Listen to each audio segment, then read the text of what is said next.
Hi AP Econ students, Mr. Muller here, and in today's lesson we're going to be talking about market inefficiencies. When buyers and sellers come together, ideally there is a mutual exchange of those goods and everyone gets what they want. But in large markets, there are some unforeseen consequences that can affect third parties, people who aren't involved in that market transaction. So why does that happen? How do we get firms and businesses to reduce those, we call them externalities, and what is the process to reduce that overall? So we're going to be talking about that today. Hope you're excited. I'm excited. Let's get started. So first thing we need to talk about, and I mentioned it just a second ago, is externalities. In a perfect world, a market can effectively determine prices, but that's not always accurate. Since the 1970s, businesses, especially that are publicly traded on the stock market, have really changed their perspectives to being the caretaker of a business for the good of society to being really greedy and having short-term benefits that will help their shareholders. I was listening to a little mini documentary on Netflix called Explained. Check it out, it's pretty good. Businesses are greedy and can make choices that can harm either their consumers or third parties. I'm not going to pay 10 cents more to create that children's toy, even though it might have lead in it if I don't.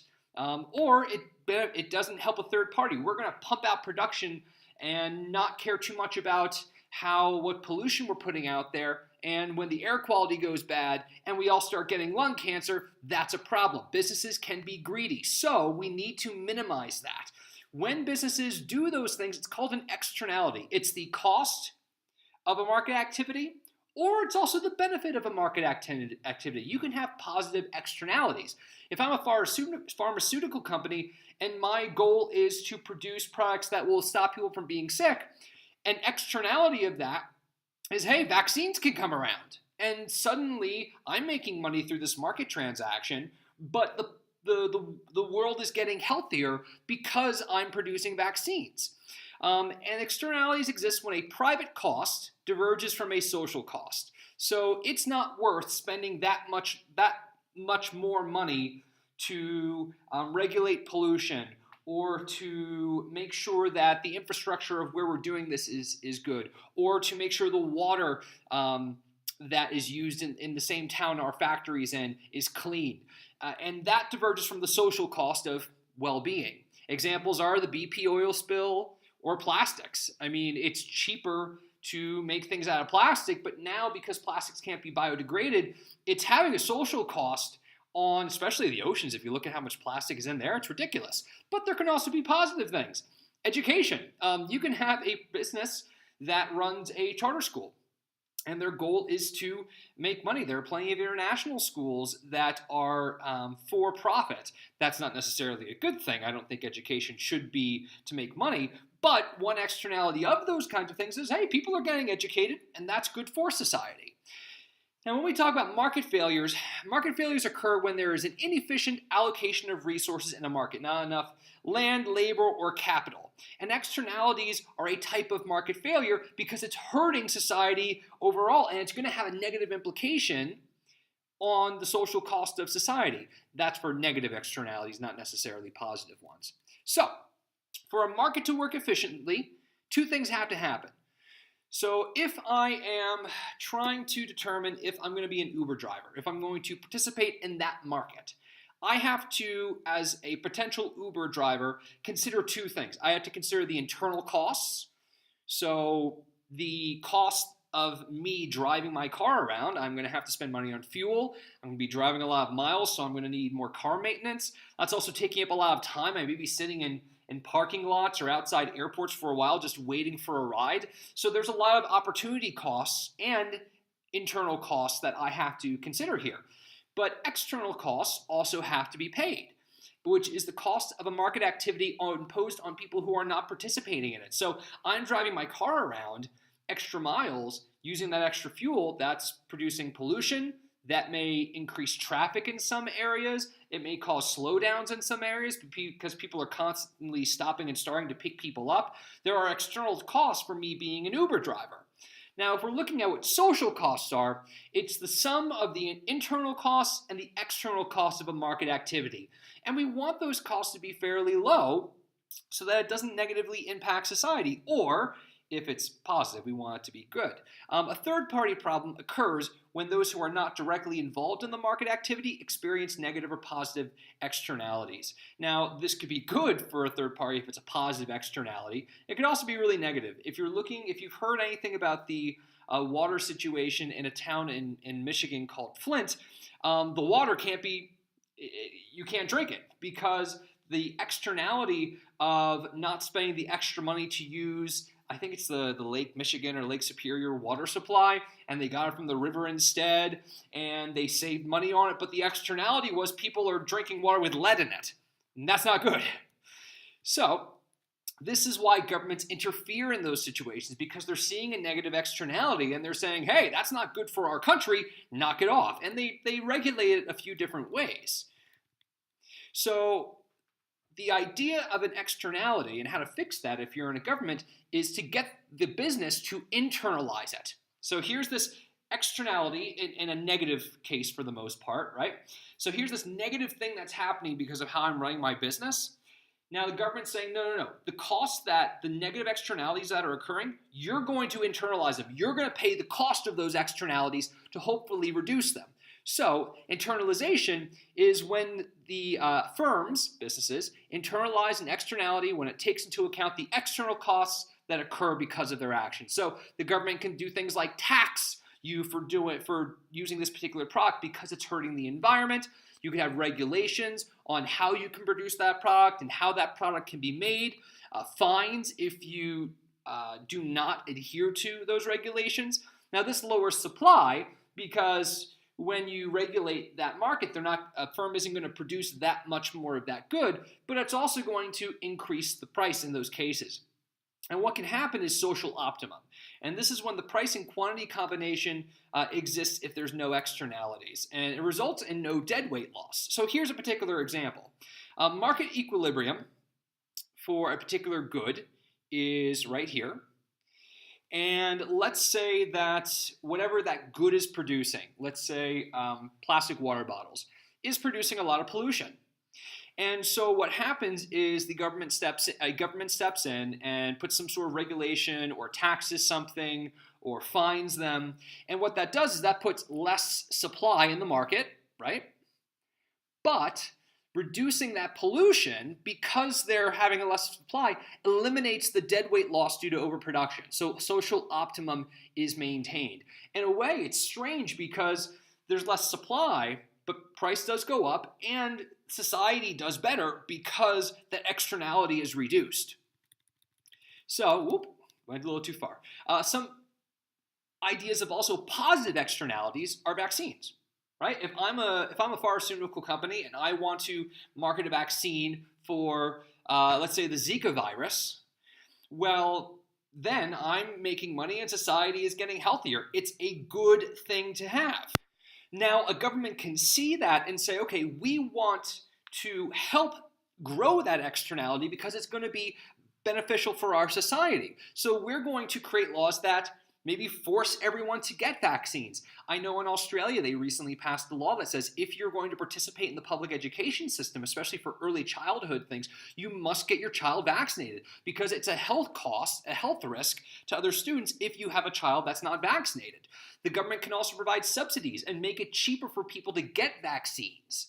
And the funny thing is, positive externalities also raise the price of goods because the government is interfering. So in this situation, let's say for vaccines, the market equilibrium where supply and demand would meet would be here, but there could be some laws to encourage people to buy vaccines or some subsidies.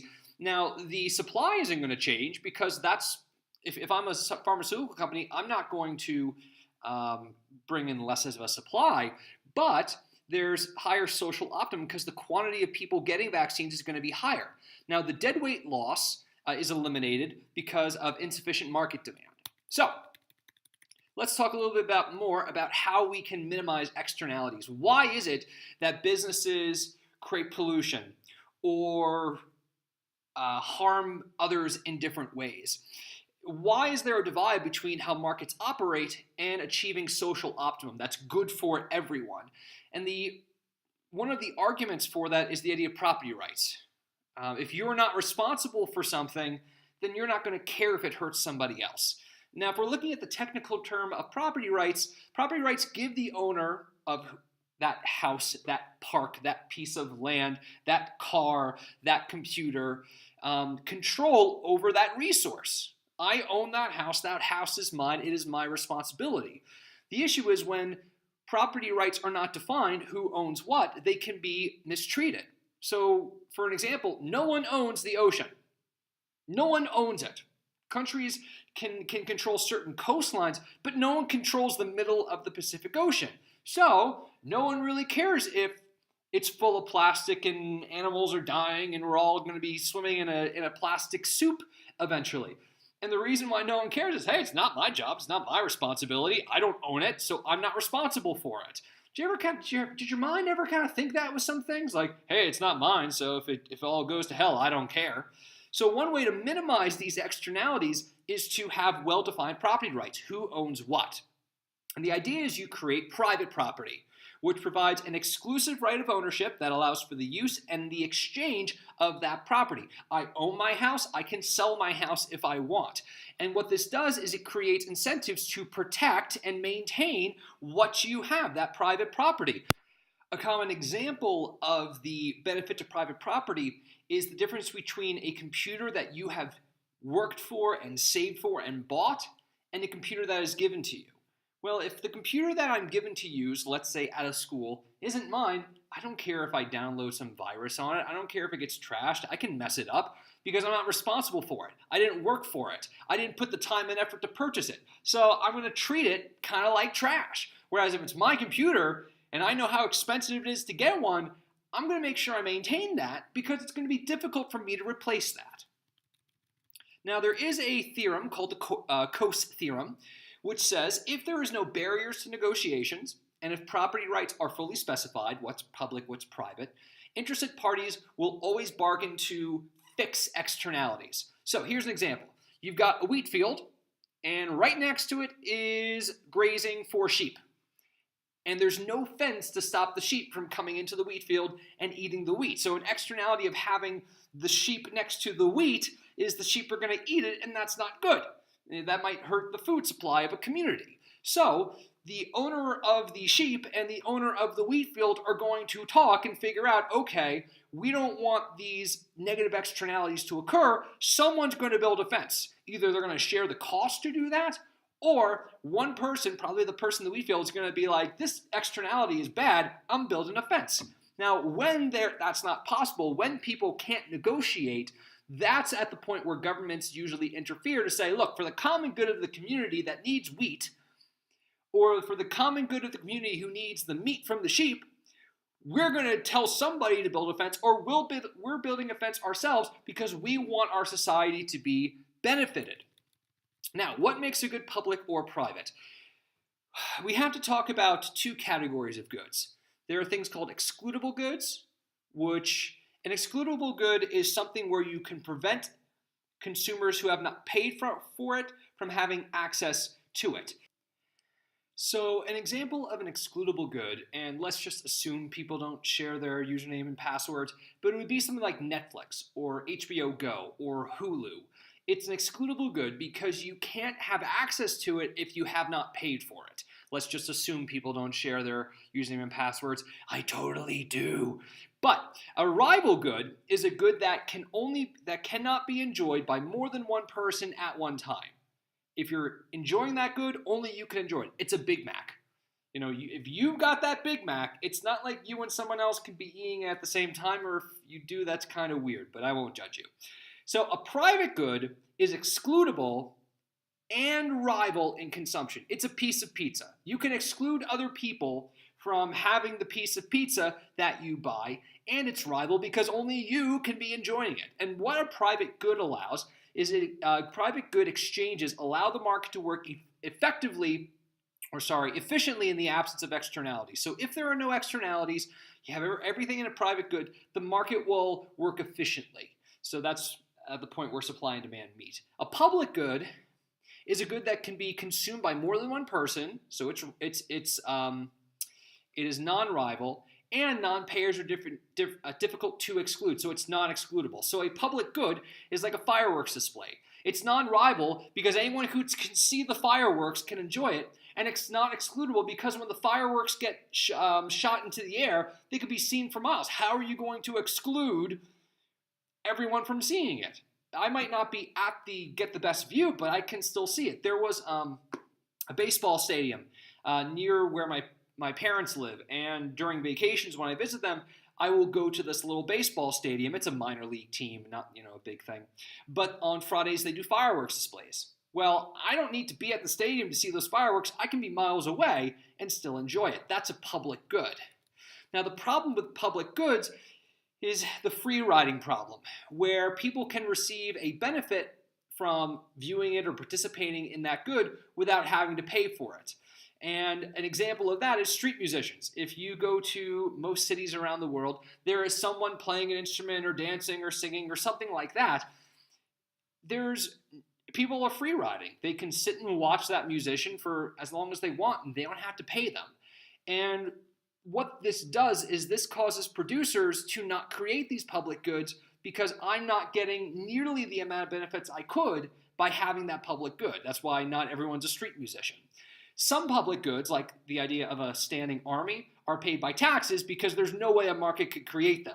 So some public goods, the government says, we are taxing you because we need this public good for the good of society. Now, there are hybrid goods. I know, now your brain's starting to explode. It's like excludable, rival, private, public. My brain's exploding. Just pause the video, take a breath, rewatch it. You'll get it. There are also hybrid goods, things that are a combination of rival and excludable. So a club good is non-rival, so it can be enjoyed by more than one person at a time, but it is excludable. So an example is satellite television or Netflix. The idea that a lot of people can enjoy it, but it's excludable. You can have a paywall.